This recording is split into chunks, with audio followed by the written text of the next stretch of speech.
All right, today we're talking about lining a poem, and Jack in Love That Dog is starting to notice the shape of a poem can influence its meaning.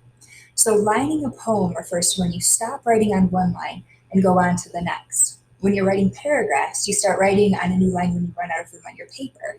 But lining a poem is a little bit different. You can see here on this line, I stopped because I ran out of room, and so I had to start over here. And we use sentences and periods to show where we're breaking ideas. But in a poem, we stop a line and we start over. And these lines give your readers a break to help them digest your ideas. Poetry is quite dense. There are a lot of ideas that are compacted together into a short piece of writing. So you really need to give your reader time to think about the things that you're saying. So keep one idea to a line, and you can break it if it starts to get a little bit too long. And the good news is there is no grammatical rule for this. You break it where you think you need to break it. But again, we don't want them to get too long.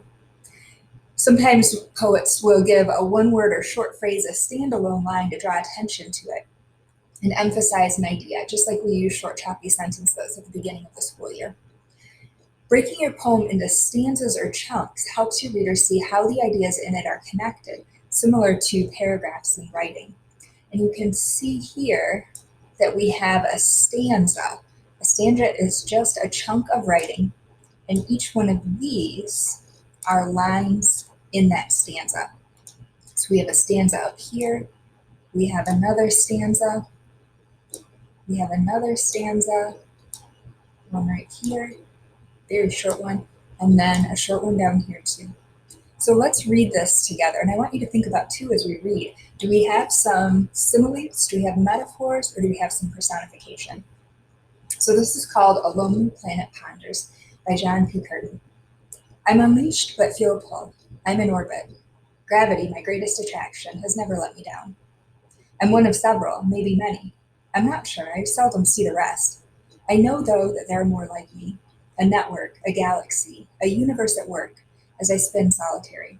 As I wend my way through space, there's design, there's order, there's a pattern, there are causes and there are effects, and there are reasons that such should happen this way, and this should happen in such a way. Even unpredictability is governed by principle. Take comfort. Chance, too, toes a line. And you may have noticed this lining choice in here, where we have these indents, and that's done very purposefully to show a progression of ideas that are connected together. And we're going to read Truth and David's Old Soul next. And as we're reading, I want you to think to yourself, why do you think that the author stopped here and started a new line, and then stopped here and started a new line? How did they know when to start and when to stop or to break it? Do you notice anything else too about the way it's written? So this one is truth. The truth is, every day we rise is like thunder, a clap of surprise. Could be echoes of trouble or blossoms of blessing. You never know what garish or gorgeously disguised memories to be might rain down from above. So look up. Claim that cloud with a silver lining. Our job, if you ask me, is to follow it, see where it heads.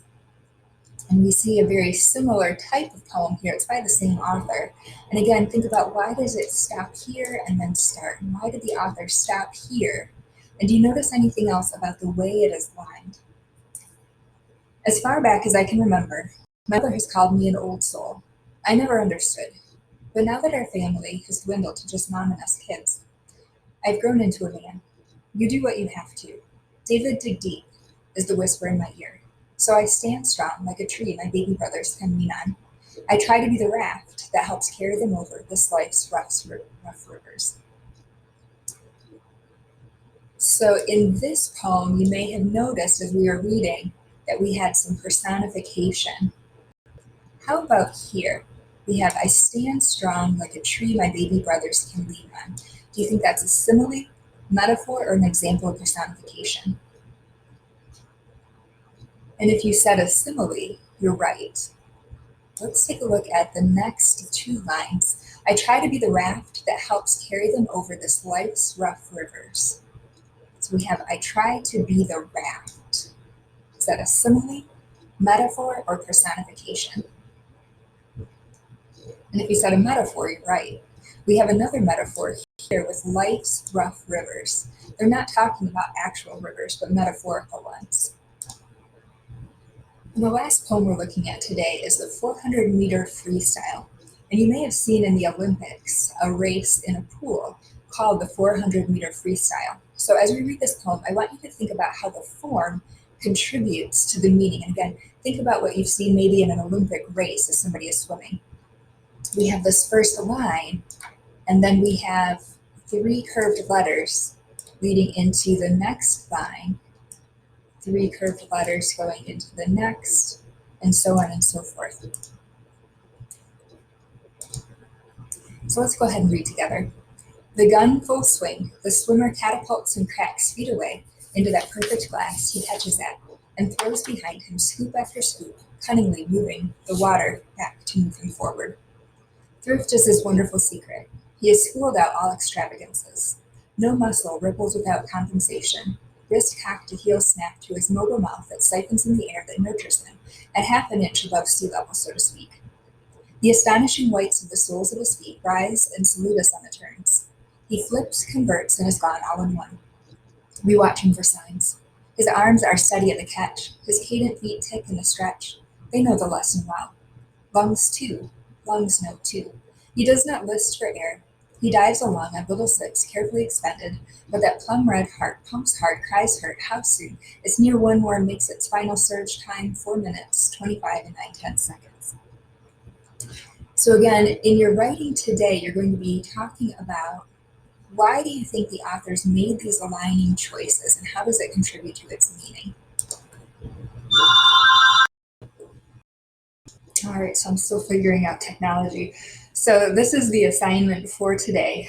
You're going to go to the classwork, open this document, and then you're going to tell me what did you notice about these poems and why do you think the author lined the poem that way?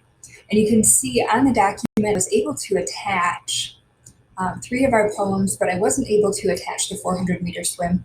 So I attached to the stream post for today a copy of that document if you wanted to look at it again.